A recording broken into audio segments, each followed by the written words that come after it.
Chris, I noticed that there are a number of penetrations in this roof.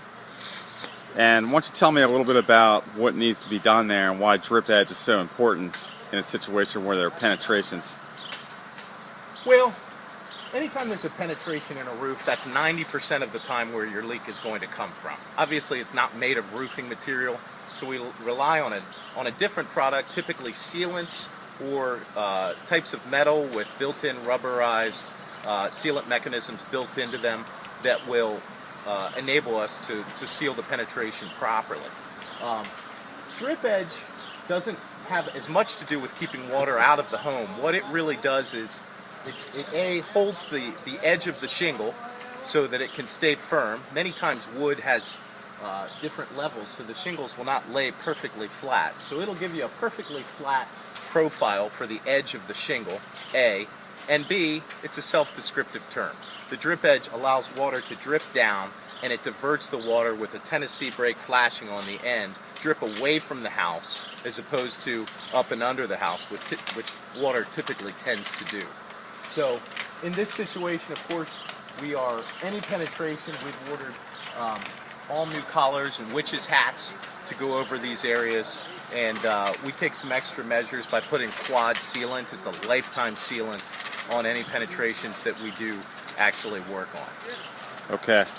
I noticed over here that the neighbor that owns this house obviously has a roof that's a little bit older, and they do not have drip edge. They don't. Can you explain to me some of the problems that they will expect to have as a result of not having that? Yeah, sure. What they have there is, exactly what I was just talking about. They've not used drip edge. They just have a small piece of wood that's under it. It looks like a piece of door casing, actually. And what the water will want to do is, when it's floating down the roof, it will come up and under that wood, and then it'll actually penetrate the inside of the house.